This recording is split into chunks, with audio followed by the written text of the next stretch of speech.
Hey everyone, it's Graphic back with another video, and today we're going to be discussing the Rapid Fire Rogue build in Diablo 4. If you're looking for a build that snipes your foes from afar with a barrage of highly damaging arrows, then this build is for you. In this video, we're going to be going over the mechanics, character progression, and the playstyle of the Rapid Fire Rogue build. It's a really strong build, and I want to first start off by talking about the playstyle of the Rapid Fire Rogue build.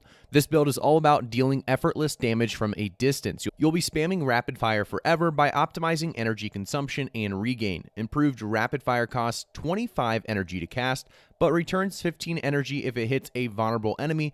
This means that rapid fire has a net cost of only 10 energy. Keep those arrows flying with the Rapid Fire Rogue. So let's talk about some of these skills as well that we're going to be looking at today.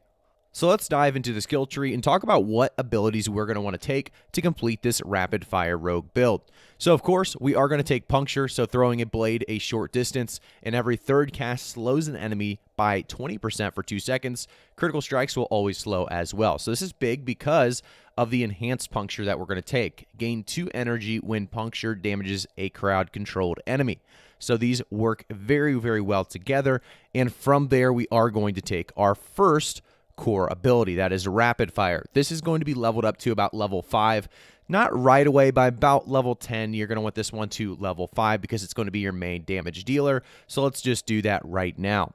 From there as well, we also are going to be taking the enhanced Rapid Fire as well as the improved Rapid Fire. So this is going to gain 15 energy per cast of Rapid Fire when it damages a vulnerable enemy. It's going to be a very strong buff to Rapid Fire, and it's going to help us do a lot of damage. We are also going to come back here and buff up our basic skill. So we are going to want Fundamental Puncture. Puncture now throws 3 blades in a spread, dealing 35% of its base damage. Hitting an enemy with at least 2 blades at once makes them vulnerable for 2 seconds. So we're going to create a lot of vulnerability and slows with this build. So our first mobility skill that we're going to be taking, or agility skill, is definitely going to be Dash. We've seen how useful Dash is, definitely at least in the early game and late game as well, just getting around the map. It's so nice, and I think dungeons, based on your level of skill, it's going to be useful as well. Obviously, if you're dying a lot, you can switch this out for something more defensive or more aggressive to do more damage, but I think realistically, we are going to want Dash for a while. Rapid Fire up to level 5 is about what you want as well, but I also want to talk about some of these skills down here in the trap tree. We have Concealment, which is a very useful skill. We've talked about Concealment in the past. Vanish from sight, gaining an advanced form of stealth for 4 seconds that will not be removed by taking damage. Concealment also makes you unstoppable and grants 25% movement speed.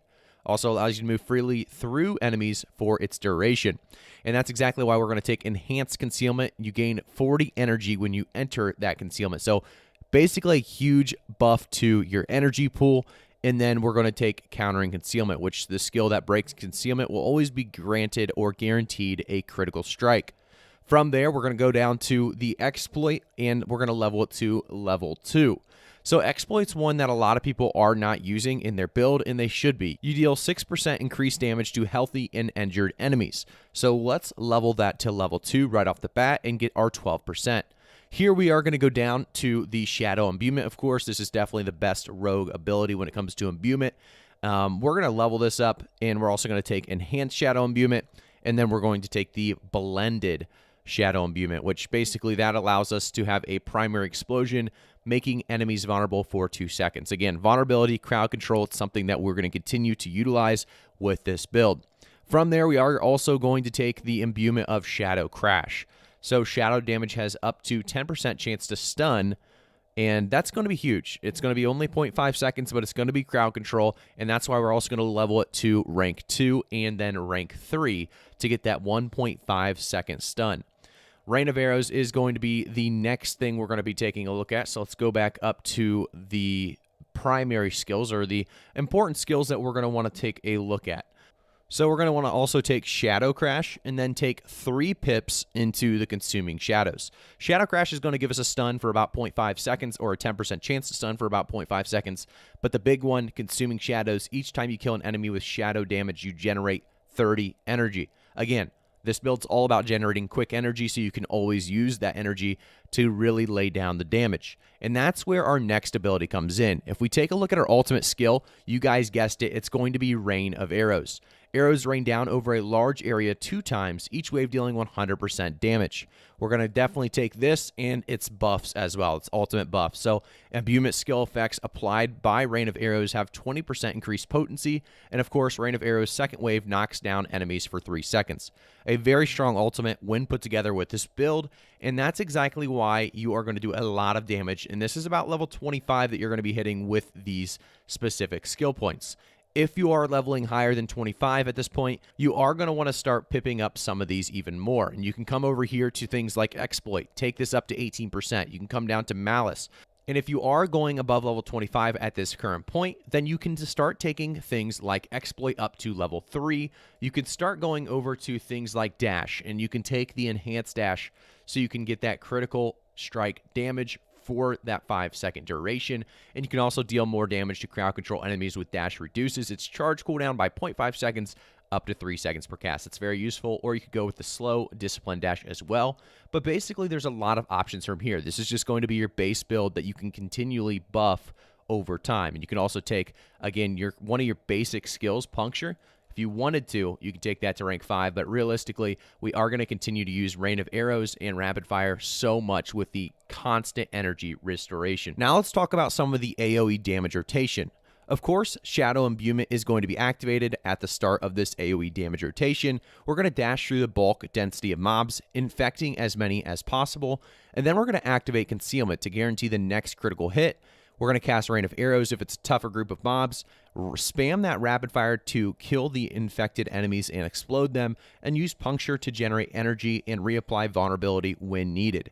We're also going to have a single target damage rotation that really starts with casting Puncture close enough to the target to hit twice, applying that vulnerability. If not on cooldown, activate Concealment to guarantee the next critical hit.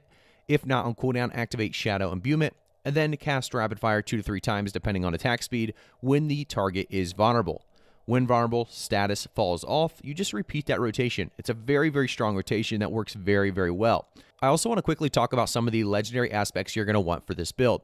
Of course, you're going to want Edgemaster, Repeating, Quickening Fog, Shadow Slicer, Ravenous, Opportunist, Unstable Imbuments, Synergy, Expectant, Corruption, Surprise, Rapid, Windstriker, Ghostwalker, Might, Disobedience, Eluding, Escape Artist, Arrow Storms. These are just a few of the ones that will work well with this build. So definitely keep an eye out for those specific legendary aspects in the game. Thank you guys so much for tuning in. Make sure to like the video, subscribe to the channel, and turn notifications on. See you guys all in the next one.